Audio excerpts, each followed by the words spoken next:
Hello दोस्तों, movies bull में एक बार फिर से आपका स्वागत है। तो आज हम आपके लिए जो फिल्म लेके आए हैं उस फिल्म का नाम है जारण। यह एक मराठी साइकोलॉजिकल हॉरर फिल्म है। IMDb पे फिल्म को मिले हैं 7.7 स्टार्स आउट ऑफ 10। तो चलिए अब हम इस फिल्म की कहानी की बात करते हैं। तो फिल्म की शुरुआत में हम गंगूती नाम की एक औरत को देखते हैं जो कि किसी तरह का कोई रिचुअल कर रही थी। इस रिचुअल में ढेर सारे छोटे पपेट्स आसपास टंगे हुए थे और रिचुअल सर्कल के बीच एक बड़ी सी डॉल थी। पर एक राधा नाम की बच्ची रिचुअल को दरवाजे की की होल से देख रही थी। तभी राधा के पेरेंट्स वहां आ जाते हैं और वह गंगूती को रिचुअल करने से रोकने लगते हैं। गंगूती कहती है कि तुम लोगों ने मुझे पूरे गांव के सामने इंसल्ट किया है, मुझे घर से बाहर निकाल दिया है, तो इसलिए मैंने तुम्हारी बच्ची को तंत्र मंत्र से शापित कर दिया है और वह कभी भी अपनी जिंदगी में एक भी दिन चैन से नहीं जी पाएगी। यहीं पे सीन कट हो जाता है और अगले सीन में हम राधा को देखते हैं जिसकी अब शादी भी हो चुकी है। राधा के पति का नाम शेखर है और उसकी बेटी का नाम साई है। राधा अपनी बेटी को स्कूल वैन के लिए बाहर तक छोड़ती है और अपने फैमिली डॉक्टर से मिलने चली जाती है। डॉक्टर का नाम धनंजय कुलकर्णी है और वह बचपन से ही राधा का साइकेट्रिस्ट है। इन दोनों की बातों से हम समझ सकते हैं कि राधा अपने गांव जाना चाहती है पर वो वहां जाने से डरती है। एक्चुअली इनके गांव का घर डिमोलिश होने वाला है ताकि वहां पर हेरिटेज रिसोर्ट बनाया जा सके और डिमोलिशन से पहले राधा की माँ चाहती थी कि राधा एक बार आकर अपना घर देख ले। राधा पिछले कई सालों से सिर्फ 5 बार ही अपने घर गई थी, फिर वो एकदम से घर जाना बंद कर देती है। इन दोनों की बातों से क्लियर था कि राधा को उस गंगूती वाले इंसिडेंट के बाद से ही मेंटल इश्यूज हो रहे हैं। लेकिन डॉक्टर धनंजय ने राधा की हमेशा मदद की थी। वह राधा को गांव जाने के लिए इनकरेज करते हैं और मेंटल ब्रेकडाउन को कंट्रोल करने के लिए कुछ दवाइयां भी देते हैं। अब यहाँ हमें एक फ्लैशबैक दिखाया जाता है जिसमें राधा का पति कार ड्राइव कर रहा है। वही राधा और उसकी बेटी साई बैक सीट पर बैठे थे। कुछ खाने पीने के चक्कर में शेखर का ध्यान रोड पर से हट जाता है जिससे इनका एक्सीडेंट हो जाता है। अगले सीन में हम राधा और उसकी बेटी साई को कार में गाँव जाते हुए देखते हैं। राधा फोन पर अपनी पति से बात कर रही थी जो अपने किसी काम से दूसरे देश गया हुआ था। बात करते वक्त राधा के दूसरे फोन पर कॉल आ जाता है जिसे देख राधा थोड़ा अपसेट हो जाती है। इसके बाद राधा अपने गांव वाले घर पहुंचती है और वहां अपनी माँ, पिताजी, चाची और कजन से मिलती है। राधा यहाँ किसी के भी टच में नहीं रहती थी।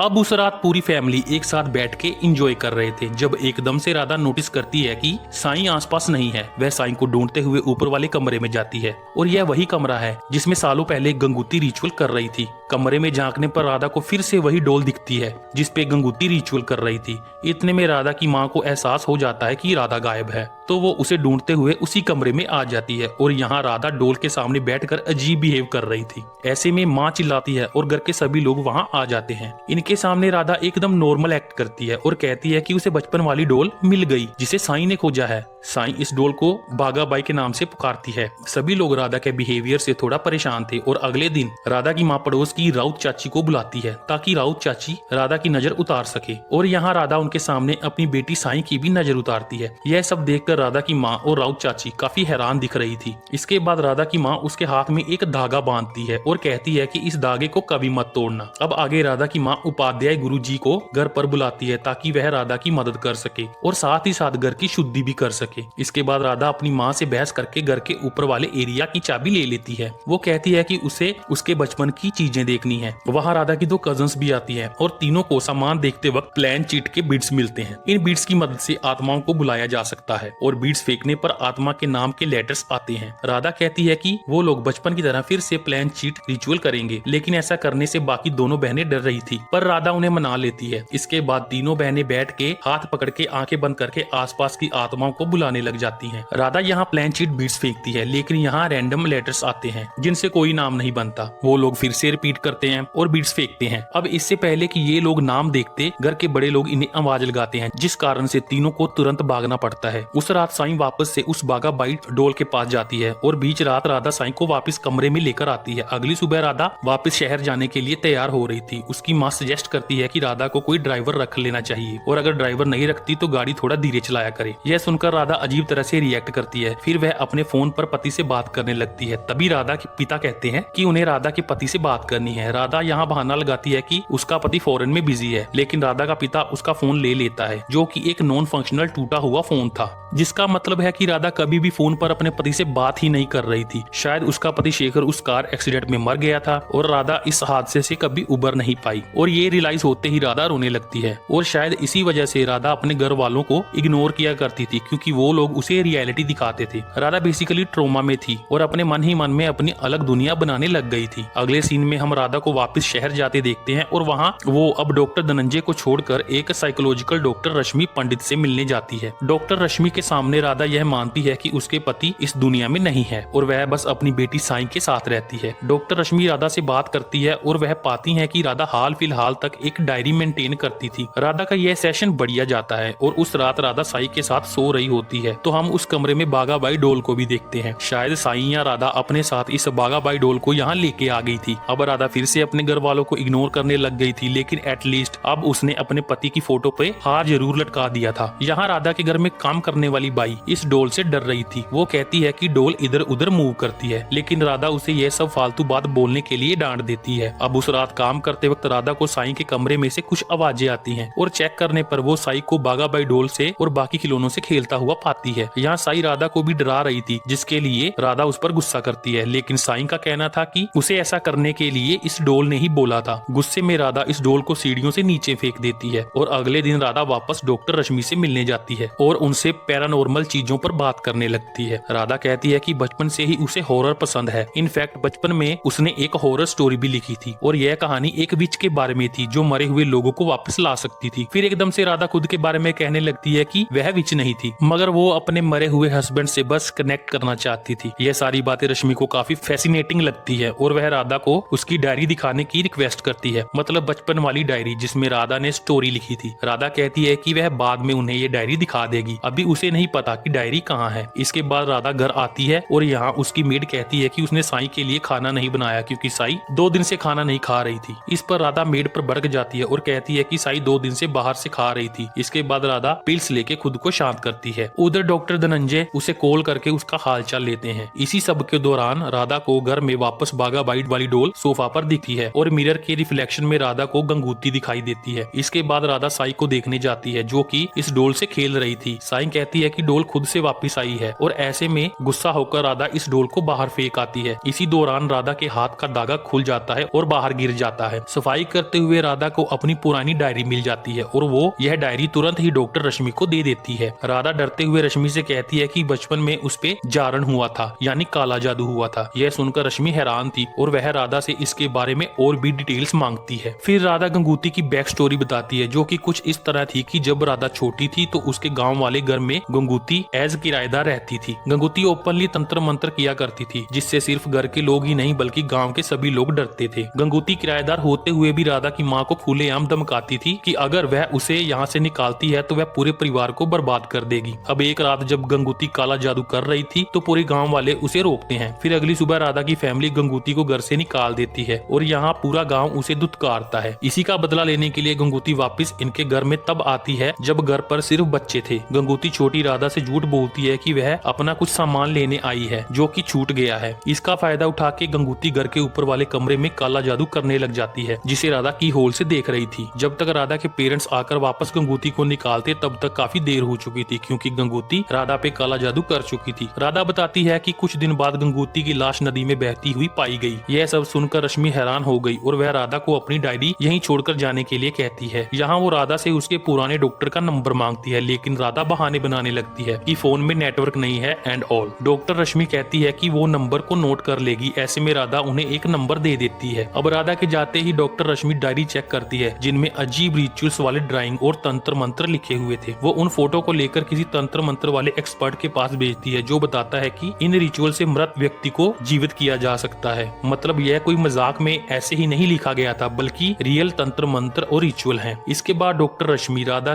के दिए हुए फोन नंबर पर कॉल करती है और यह नंबर डॉक्टर धनंजय का नहीं बल्कि राधा और उसकी कजन का था, यानी राधा ने जानबूझकर गलत नंबर दिया था। लेकिन डॉक्टर रश्मि राधा की कजन से डॉक्टर धनंजय का फोन नंबर निकाल लेती है। फिर वो डॉक्टर धनंजय को कॉल करती है। यहाँ धनंजय कहते हैं कि फिलहाल राधा की पूरी हिस्ट्री बताने का समय नहीं है, बट इस वक्त राधा बहुत मुश्किल में है, इसलिए डॉक्टर रश्मि को राधा के घर जाकर उसे चेक करना चाहिए क्योंकि उनका घर राधा के घर से करीब है और खुद डॉक्टर धनंजय भी वहाँ थोड़ी देर में पहुँच जाएंगे। वहीं दूसरी तरफ राधा अपने घर आती है तभी कोई उसके घर की बेल को रिंग करता है। राधा पीपिंग होल से देखती है तो बाहर उसका पति खड़ा था। यह देखते ही राधा डर जाती है और वह अपनी बेटी साई को लेकर भागने का सोचती है। साई उस डॉल के साथ खेल रही थी और यहाँ खिलौने भी मूव करने लगते हैं। अब तक राधा का पति कांच तोड़कर घर के अंदर घुस चुका था। ऐसे में राधा अपने पति शेखर पे हमला कर देती है और वह शेखर को खत्म ही करने वाली थी, तभी उसकी बेटी उसे आवाज लगा देती है। अब राधा को उसकी बेटी साई के साथ गंगूती दिखने लग गई थी। यहाँ यह तीनों अजीब तरह से हाथ पकड़ के गोल गोल घूमने लगते हैं। तभी डॉक्टर रश्मि भी यहाँ आ जाती है और वह शेखर से मिल लेती है, जिसका मतलब था कि राधा का पति शेखर जिंदा है, क्योंकि रश्मि भी उसे देख पा रही थी। रश्मि और शेखर राधा को खोजते हुए ऊपर जाते हैं और यहाँ गंगूती का भूत, जो कि सिर्फ राधा को ही दिख रहा था, वो राधा को कन्विंस करने लगती है कि उसका पति सिर्फ एक भ्रम है या फिर कोई भूत है, इसलिए उसे खत्म कर दो। राधा गंगूती की बात मानते हुए शेखर और रश्मि पर चाकू से हमला करती है, जिसमें यह दोनों जख्मी हो जाते हैं। तभी यहाँ डॉक्टर धनंजय आ जाता है और गंगूती राधा से उन्हें उल्टा सीधा बुलवाने लगती है। शेखर राधा को डॉक्टर रश्मि पर हमला करने से रोकता है और मौके का फायदा उठाकर डॉक्टर धनंजय राधा को बेहोश कर देते हैं। और यहाँ हमें एक्सीडेंट वाले दिन का दूसरा फ्लैशबैक दिखाया जाता है, जहाँ एक्सीडेंट में राधा बच गई थी और शेखर भी बच गया था, लेकिन राधा की बेटी साई नहीं बची थी। मतलब साई इस पूरे फिल्म में कभी थी ही नहीं और राधा उसे बस इमेजिन कर रही थी। इनफैक्ट राधा का पति शेखर एक्सीडेंट में ना सिर्फ बचा था, इनफैक्ट वो एक्चुअल में एग्जिस्ट करता है और वो असल में किसी काम से दूसरे देश गया हुआ था। इसी तरह कहानी में अभी और भी ट्विस्ट एंड टर्न्स आएंगे, लेकिन वो बताने से पहले मैं आपको ये बता देता हूँ कि आखिर राधा के साथ ऐसा क्यों हो रहा था। आई मीन राधा इतनी मेंटली अनस्टेबल क्यों थी। इसके लिए हमें फिल्म में दो रीजंस दिए गए हैं। एक डॉक्टर धनंजय का प्रोस्पेक्टिव है जो कि साइंटिफिक है और एक राधा की माँ का प्रोस्पेक्टिव है जो कि स्पिरिचुअल है। धनंजय के हिसाब से राधा बचपन से ही अनकॉमन थी, क्योंकि वह बाकी बच्चों के मुकाबले ज्यादा इमेजिन कर सकती थी। वो हमेशा से ही डे ड्रीम करती थी और अक्सर अपने मन में अपनी एक अलग दुनिया बना लेती थी और इस दुनिया को वह इतना सच मानती थी कि रियलिटी से जोड़ने लग जाती थी। और इसके बाद गंगूती राधा की जिंदगी का अहम हिस्सा बन गई थी और गंगूती के रिचुअल्स को देखना और एक दिन गंगूती का घर से निकाला जाना, यह सब राधा के मन पर गहरा छाप छोड़ गया। इसी कारण से गंगूती के जाने के बाद राधा एकदम से बीमार पड़ गई और वह कई बार गंगूती जैसा बिहेव भी करती थी। डॉक्टर धनंजय के हिसाब से यह ब्लैक मैजिक वगैरह सब फालतू की बातें हैं, क्योंकि राधा रिकवर करने लग गई थी, लेकिन एक्सीडेंट के बाद राधा का